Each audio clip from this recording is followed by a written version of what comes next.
Be bold. Be heard. Welcome to Unmute Your Mic with your host, Jessica Bell.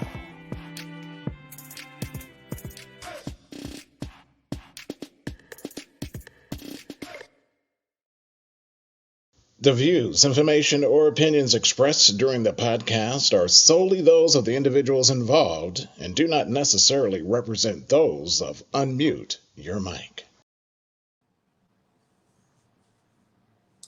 Hello, everybody. Welcome to another episode of Unmute Your Mic. My name is Jessica Bell. I am your host, and I am currently in Kansas City, Missouri. And today I have somebody who is very far away. Her name is Alisha. She is in the United Kingdom, and I'm so excited for you all to get to know her, to hear her story. Alisha, thank you so much for agreeing to be on the podcast today. If you could just give us a little bit of information about you, your background, and what it is that you do.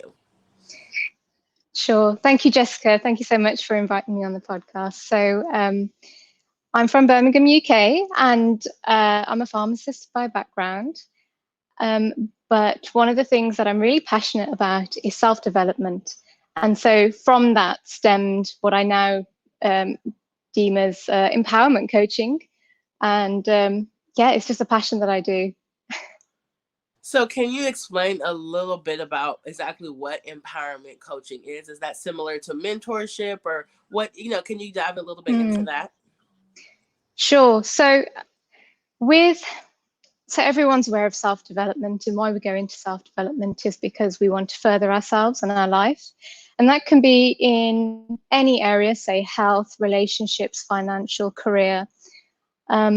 With empowerment coaching, I started Empowerceuticals, which is the name. I started it because pharmacists, we don't have that in our degree. It's not taught at university. And what was happening is I've had a passion for self-development since I was like 8 years old. That's when I was first introduced to it. And what I was finding that this passion of mine, it would leak over into the pharmacy world, but people hadn't really heard about it. So what I started doing was I started doing coaching, and coaching and mentorship are similar, but they're actually different. Mentorship being, say, I wanted to become experienced in the in respiratory, or like the airways, and those disease states, I would go seek a pharmacist who was a respiratory consultant, and I would spend time with them, learn from them, and seek to get to where they are. But with coaching, it's a little bit different. A coach draws out from you what it is that you really want from life, and helps you get there using the tools and resources they've learned, but also seeing they take you from A to B. And what's interesting is because with my career, I've been in 5 different sectors of pharmacy now, so I get approached for mentorship, but I also combine it. So I do a combination. I do like the coaching side and the mentorship side, combine the two to really take someone further, not just in their career, but in other areas of life. That's awesome. And so you said that you've been a pharmacist for how long? Oh, it's coming up to 4 years. And so 4 years old. What made you choose that career? So pharmacy, I wanted something that would allow me to help people, but also wanted to be a specialist in a certain area. So for me, medication, I became a drug specialist or a medicines expert, but being able to serve people and help them with their health, as well as be a key source of information for other professionals, was just something that satisfied both my want to help other people, but also it had that challenge, the right challenge to it. That's great. And I think that's a really important thing too. Like when we're choosing our careers and things that we want to do, that we do choose something that we're passionate about. And yeah, absolutely. That, we feel like is going to bring change or make a difference. I think when you do things like that, you don't always feel like you're working because you're really getting that self-fulfillment. And so I love that you said that. And so just talking a little bit more about the coaching and mentoring and things that you do, what if Mhm. somebody was approaching you and asking you like, hey, can you coach me or help me? What would that look like on their end? So, first of all, I'd really seek to understand their why, because it's not as empowering. Say they tell me, oh, I want to go from the job that I'm currently in to a better job. Well, that's first of all, that little goal is not going to be as empowering as something like I want to have a better quality of life. I want to spend more time with my kids. I want to go into a workplace that I feel um, safe and secure, and I'm ready to challenge myself and other people. So the first thing I do is get clarity, because from clarity becomes a strong enough why that will drive them. And so when we start, I want to know everything about them. I want to know about their family, about their career. And they're just like, oh, I thought you just wanted to know about pharmacy. No, I want to know how many kids you have. What do your kids do? It's very much understanding that person as a whole. And then from there, you can, once you understand someone, you can understand what drives them. And we work together over a series of sessions to work out what it is they want, and then create steps, actionable steps to get there. That's awesome. And so with that, how did you, I guess if we can just backtrack a little, how did you get to the place where you're able to coach and mentor people? Like what are some things that had to happen inside of you or things you kind of went through to say, I really want to, on top of doing my job, I really want to reach back and help other people to be able to be their best self as well? I would say that as I was going through my journey, I would have really appreciated someone who could have given me that clarity. When I first started pharmacy, I remember thinking, is this all there is to it? That can't be right. This can't be right. This can't be how life is supposed to be. From that point, I started seeking further opportunities, and that's why I've gone into so many different sectors and explored. Um, I also knew that to get to where I did and to be able to explore different avenues, um, I had to have coaches and mentors. Now, that's not something that is part of the university degree. It's not something that we're taught. The soft skills, negotiation, being calmly assertive, knowing, setting goals, even setting goals. It's not something taught. So um, and I'd learnt all that from outside of pharmacy, but I wanted to bring it back in because I want pharmacists to be aware that we can level up. And I do believe that we shouldn't be relying on a professional body or somebody else to um, look after our profession. Or when you see things in the news and you're like, oh, pharmacist did this, and oh, why can't, or other pharmacists might say we should have this right and we should have that. I don't believe in that. I believe it all starts with the individual and the standards that someone holds themselves to. So how high are you going to hold yourself will then will then influence both your peers and your profession. And yeah, I want to just bring that self-development, that ability to grow back into the pharmacy profession and show our pharmacists, and even from older senior pharmacists to the young ones, to the newly qualified, to those to those still at university. I believe we can all adopt this approach. Um, but I would have valued it when I was younger as a student, and so that's why I'm providing that service for our pharmacists now. And I think that's really good because what you said kind of crosses over to any career or anything that you're passionate about like having those people who have gone before you who can kind of turn Mm, around and say, hey, this is what this is what made me successful, this is how I did it. And like I love that you said that you would have loved that, and so you kind of yeah, became what it was that you felt like you might have been missing when you were get doing your journey to become, who you are and where you are today. I also really love when you said that you think it starts with the individual person. And so, because I feel like a lot of times we can so quickly point a finger at somebody else as to why something is not working, or why we're not fulfilled, or why we're not successful. And I think really having that ownership to where we can say, like, what can I do to change this environment? What can I do to change the Absolutely. situation I'm in? That is what, if everybody else kind of took that same like look inside, I think it would be a lot easier for everybody as a whole to get the things that we want accomplished, because everybody is more self-aware. And so do you find that, being self-aware, is that something you had to build up within yourself? Were you always kind of like that? Self-awareness comes with time. So it comes with awareness, if that makes sense. It's becoming aware of yourself and knowing that you can change things, that things don't have to be stuck. That didn't come, I wasn't born with that, but it's from the pursuit of knowledge, and not just pursuing knowledge for the sake of it. The application of knowledge is far more powerful. And one of the things, like now, I'm so conscious of who I spend time with. And I do believe that you're the average of the 5 people you spend the most time with.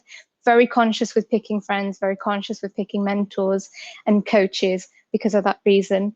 But no, it can be developed. It can be developed. And the awareness comes also when you're coaching and the client realizes that, oh, I've been doing it this way all this time, when actually there's an alternative, that I can hire someone to do the things I'm not good at. For example, little clicks, little breakthroughs happen. So yeah. And I also know, when I was reading your bio, you did talk a lot about leadership development and just kind of like developing yourself, self-development. Can you talk a little bit about some of the self-development you do just for yourself, and then what you do like when you mentor or coach people? Sure. So in terms of my own self-development, I believe that you should have an expert in every specific area. When I started, I just had one coach for all. But actually, as I matured and became more advanced in my self-development journey, I then started seeking people who were experts in what they did. So one of the things that I did in my career was find a pharmacist who'd gone above and beyond what we see for pharmacists, the typical role that we have of pharmacists in this day and age. And I now get mentored from him. And because of that, my journey has you can, if you have a vision, you can get from A to B if you have the right determination and drive. But if you have a mentor who already, a mentor or a coach who have already been there, they can show you the quicker ways, the quicker steps to take. So that's my career, and therefore I'm doing, I'm specializing more and more. And one of the things I look to do at the end of the year is out of hours work. So I don't know what you would call it there, but here it would be people walk into the center, like the out of hours center, and they might present with something, and it could be quite serious, or it could be as basic as a throat infection. So we just, yeah, that's kind of the career side. But in other sides, when I wanted to further my coaching, I got like the coaching side of things in the business, I got a coach who had started coaching. So he allowed me to see, gain clarity and see where it was I wanted to be. And therefore, that's why I'm still coaching today. He's been an amazing driver for my progress, be it little tools or how to make a pitch, etc. All the little fine details that you don't really recognize. He's already been through that journey. So yeah, that was for him. And then another coach that I had was because I had some fears that I actually wanted to break through. So I found someone who was a specialist in the mind and mindset, and started to learn about what makes us do what we do. And again, logically dissolving fears, which was very interesting for me.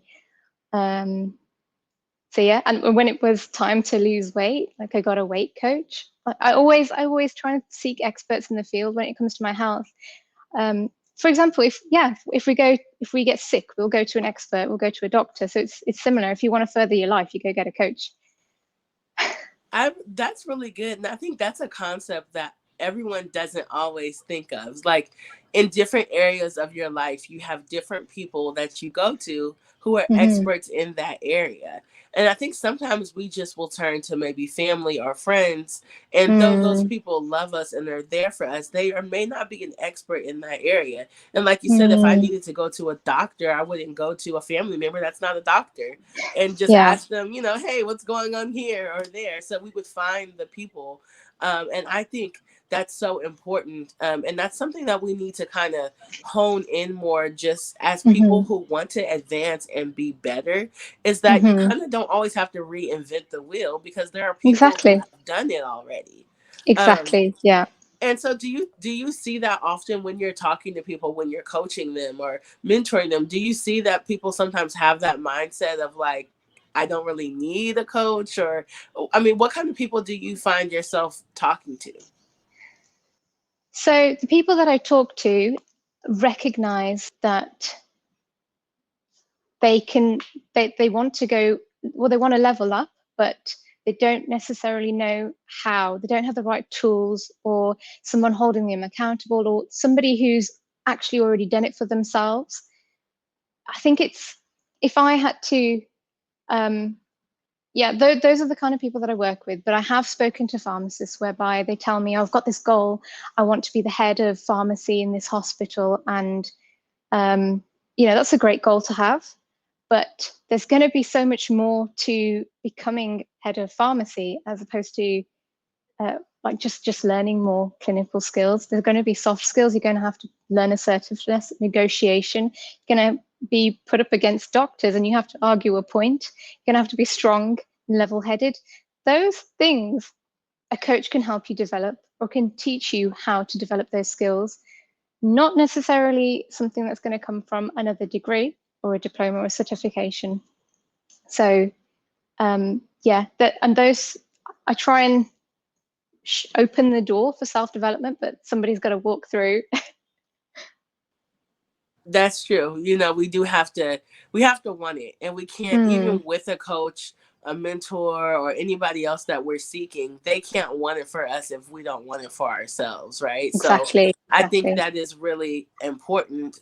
Also, to point out to people, it's like when you do feel like or know that you want to level up, like you said, you Mm-hmm, then have to be willing to do the work in order to get there. absolutely. And if you could talk a little bit about that, like how being a coach, and also having your full-time job as well, what are some of the discipline practices you've had to put in place in order to stay focused?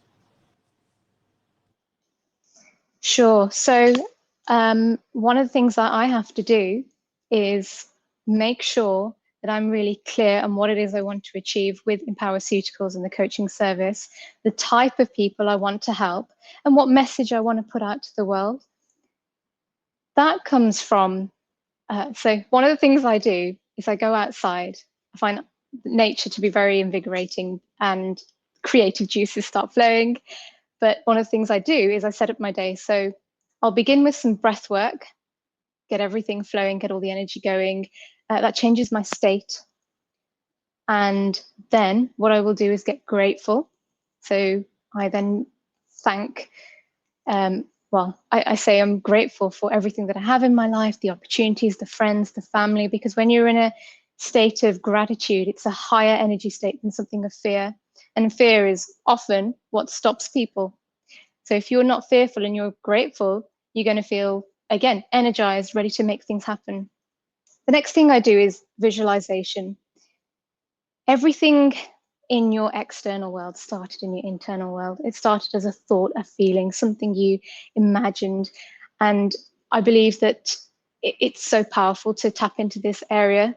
And with visualization, I imagine, okay, what's my week going to be like? What's my day going to be like? Who am I going to talk to? What are those conversations going to be like? How does a great day look for me? Where do I see myself in 1 year, 3 years, 5 years, 10 years, 20 years? Who am I talking to? What conversations am I having?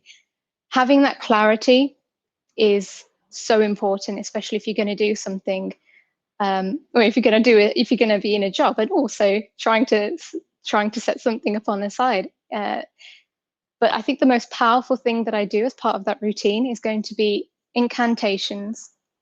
Now, these aren't affirmations, because I can tell myself, oh, I'm happy, I'm happy, I'm happy. And your brain's going to be like, whatever. It's not the same thing.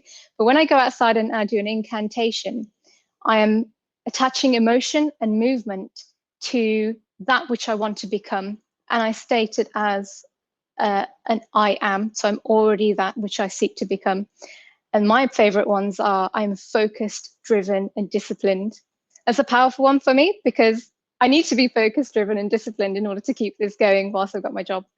Another one is I'm powerful, I can shape my own destiny. Another one is my body has the ability to heal itself. And so that whole practice sets me up for a powerful client session, a productive day, creativity. It all stems from that energy. And I believe that that's something that everybody should do, regardless of if you have something that you're working towards or not. It will change anyone's life. And you brought up a really good point as well, because I feel like you said, about just being able to kind of harness and focus in on what it is that you want, speaking those positive things. But you also talked about fear. And I was going to ask you, what are some ways that you overcome fear, or what are some ways that you coach people to overcome fear? Because like you had stated a little earlier on, I feel like that is what holds so many of us back from doing what we want to do, because our mind just starts going every way, and we start thinking about, all the negative things, all the things that can go wrong. And so what is a way that you kind of have harnessed that for yourself? Because I feel like people who can overcome that really are unstoppable. Yeah, so with fear is false evidence appearing real. And our brains are really good at making something like this small into like this big. So when we look at fear, we've got to approach, it's often attached to emotion. We're like, oh, there's going to be things that will come up for us, thoughts, I'm not good enough, people won't accept me, I'm not qualified enough, who am I to even dream this? And we've got to really tackle those thoughts that come up. One of the things, say if you've got a big project, you want to buy a house, for example, but you don't think that that's possible for you, there's too much work involved.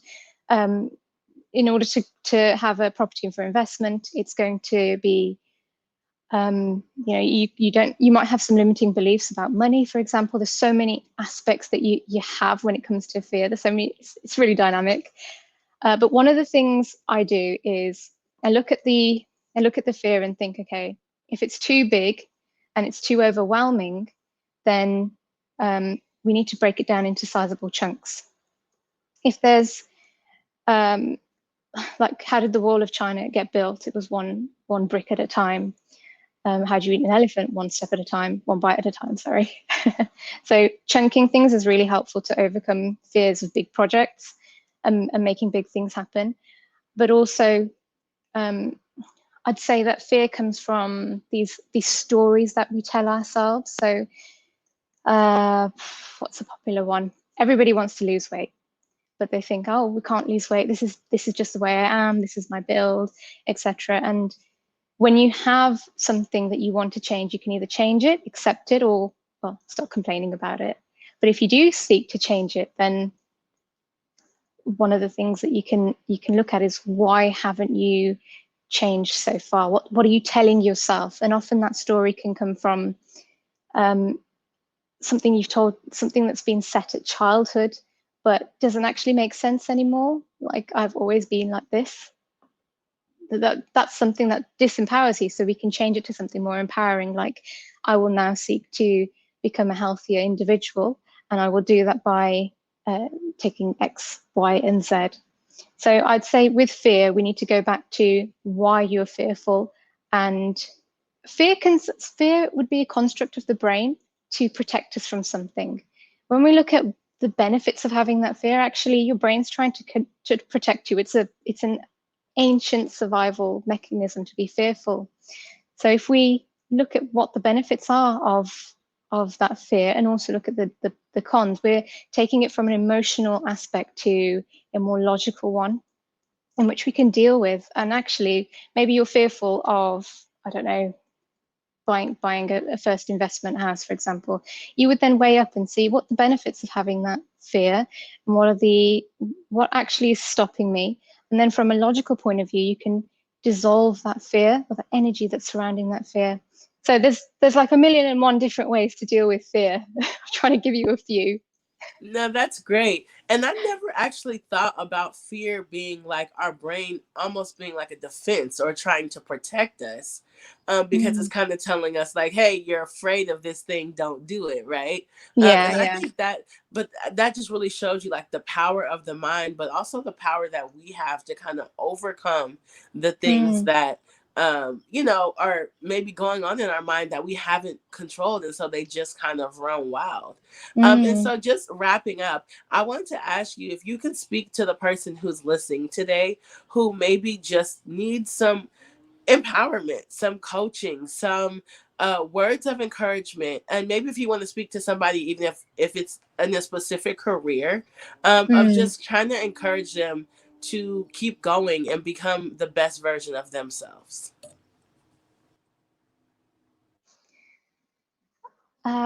So if there was someone in front of me who who felt that they weren't empowered or that they were disempowered, I would say that take a step back and think about why you're doing what you're doing. Because if you have a strong enough, compelling why, you won't need drive. You won't need to be disciplined. It will be your passion. If it's pharmacy that you want to go to, but you've heard negative thoughts or opinions, for example, go find out for yourself before you get disempowered by other people's opinions. And I would say that watch your thoughts, for they become your actions. And then your actions become what you carry out in life. So guard them. That's great advice, and that's real. That's real. And I want to thank you so much again for being on my podcast today. You gave Thank so you, many great Jessica. nuggets, and I'm gonna actually put all of Alisha's information down below so that you guys can stay connected with her. Reach out to her, especially if you are thinking about being a pharmacist or you need to be empowered, anything like that, because we only have 30 minutes here. So I know that you can get so much more if you have a session with her or you talk to her one-on-one. But I really appreciate you sharing and being transparent just about some of the things you do and the ways that you help people. I think it's very inspirational, and it's encouraging to know that there are people like you out there who, are willing to use the things that they know to build up somebody else. Absolutely. Thank you so much, Jessica. Thank you for having me on the show. And yeah, absolutely. I'd love to help anyone who's feeling disempowered or struggling with the choices that they need to make in their career. Love to help.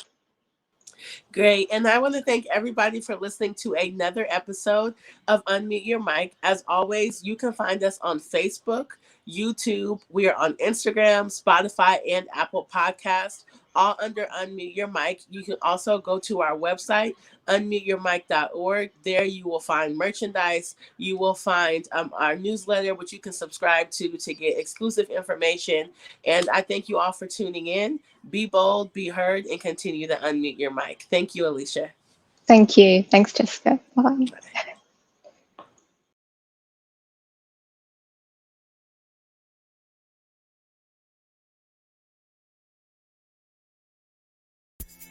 Thank you for tuning in to Unmute Your Mic. Be sure to tune in next time when Jessica takes her mic off mute as she continues her journey to find stories that inspire and uplift our communities.